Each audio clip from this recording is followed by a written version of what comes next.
My ladies in the building, I hope you now understand the difference between a vagina and a vulva, and also how to take care of each of them. So, well, next we are also going to be talking about suitable clothing the for the vagina. I hope you know that your underwear is also part of your clothing. Oh. So the type of underwear you wear actually determines whether your vagina is going to be in a good condition. When I say good condition, I mean whether the pH of the vagina will not fluctuate, or it won't itch you, or there won't be any form of burning sensation. How do you do this? There's a common practice among ladies. So when you go to the market and you get new sets of underwear, a lot of people do not wash their underwear. Why? Is it because it's new? This is something that is coming in contact with your vaginal opening, your vulva, for crying out loud. You all need to, when you get your pants, ensure you wash your pants. Also ensure that your pants dries properly before putting it on. Aside from new undies, some people do not wear pants that are dry.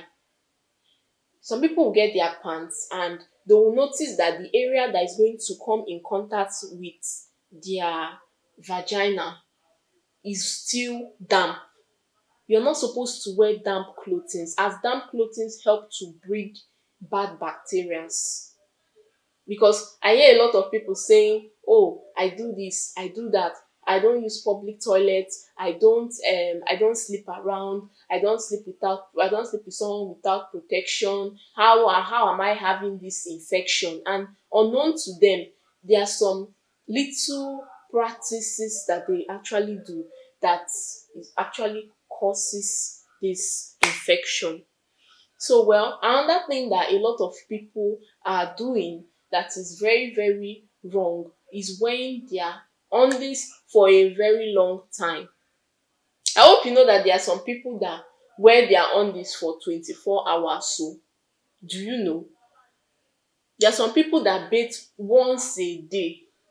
I mean, if you have the means to bathe twice daily, I mean, you have bathroom, you have water, try as much as possible as a lady, at least twice in a day, you have your bath. It will actually help to keep down there clean and also free from any form of dirt or irritation. Also, another thing is during your menstrual period, do you maintain proper hygiene during your menstrual period? A lot of people during menstruation, they do not change their undies on time. And do you know there's something I used to tell myself. Imagine imagine having blood on your hand. Like you just put your hand in blood and then you're just like this for the whole day. Imagine how uncomfortable you will be. I'm very sure that if blood touches your hand, you wash it off immediately. Let's forget about if people see blood on your hand, what they will think.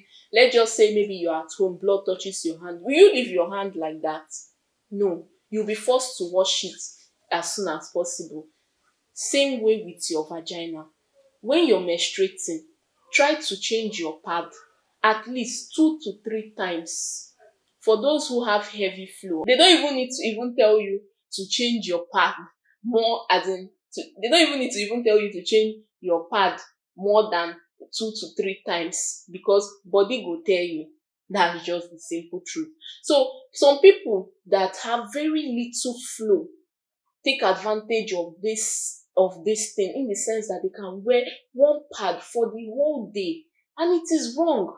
And that is why when most women finish, naturally, when you're done seeing your menses, that's your menstruation, there's every tendency for you to even have an infection despite proper care of your vagina. Do you know why? Because this blood that the body is trying to remove from the vagina actually makes the pH of the vagina to fluctuate. Because naturally the vagina is actually meant to be moderately acidic, because the pH of the vagina is a normal and regular, safe, healthy pH of any vagina is 3.8 to 5. So when your vagina goes beyond that, goes like your vagina becomes neutral or basic and all, it actually makes you to be very susceptible to all these microbes. So what do? It is advisable that immediately after your period, you you wear clothes that are, how do I put it? Like, you shouldn't wear tight clothes, because tight clothes, whether even after you're done seeing your period or you're not seeing your period, you shouldn't be wearing tight things down here. You see some people who wear pants, they'll wear tights, they'll wear jean trouser, and they'll be on that clothing for the whole day. No space for the vaginal to breathe. And it's very, very wrong. Also, another mistake people make is when going to bed, they go to bed with pants and their nighties. And it is very, very wrong. You're not meant to go to bed with pants and your nightie. And the worst part is, if at all you want to go to bed with your pants, there is something we call night pants. These pants are very, very loose. Like, when you wear them, you don't even feel like you're wearing pants. Like, you're not wearing it to look sexy. You need something that is very, very free. If at all you must wear pants.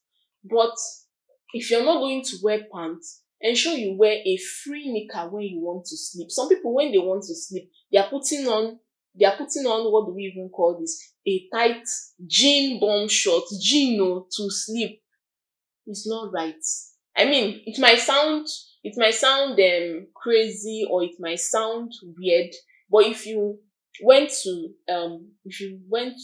maybe a hostel, maybe you were in a hostel or a girls' hostel or a gathering where lots of girls are, you notice that some people actually go to bed with tight clothing, and it is wrong, because down there you're going to suffocate down there, because down there too needs to breathe, it needs air of its own. Also, do not for those that sweat a lot, this is also for my ladies, those of you that sweat a lot, try as much as possible to change your undies twice in a day. It is very, very important. Even if you don't sweat too much, it is also very advisable that you wear two undies in a day. Do you understand what I'm saying? Yes, you wear two undies in a day. Don't wear your undies past 12 hours in a day. It's very, very wrong. Don't wear your undies past 12 hours. Also, always pay attention to proper care of your vagina by washing your undies properly. A lot of people, when they want to bathe, when you're in girls hostel, you see a lot of people when they want to bathe and they want to wash their pants, they just do 1, 2, 3, and then they just squeeze it, and that's all. Because they'll tell you, after all, it wasn't exposed to the environment, and so it's not dirty. My sister, it is dirty. Wash your pants thoroughly, squeeze it, ensure that you rinse it thoroughly, and also ensure that it dries before you wear it next time. Another thing I want our ladies to also understand is that you are what you eat. I hope you know that some food you eat actually affects the smell of your vagina. For those of us that like that fragrance, nice scent, and all of that, for the married people that want that nice scent in their vagina and all, I hope you know that pineapple fruit help. Pineapple is one of the fruits that actually gives a woman a nice scent down there. You need to take pineapple. Do you understand? And also, as ladies, try to be taking fruits. Fruits also helps in your general body well-being, and also um it also helps to boost your immune system, and also helps to remove radicals and antitoxin and oxidants from your body. Another thing about the vagina that I want you all to know is that the vagina, there's and another thing I want you all to know about the vagina is that some people have this belief. Another misconception, I just remember, is that the darker the vagina, the more dirty it is. My brother, my sister. In fact, why am I even mentioning my brother? My sisters, the vagina, whether it's dark or whether it is brown or, because I'm not just mentioning any color. Actually, there are people that their vagina is very dark. Some is brown, some pink, some purple, depending. I mean, slightly purple. That's for people that are much fairer and all that.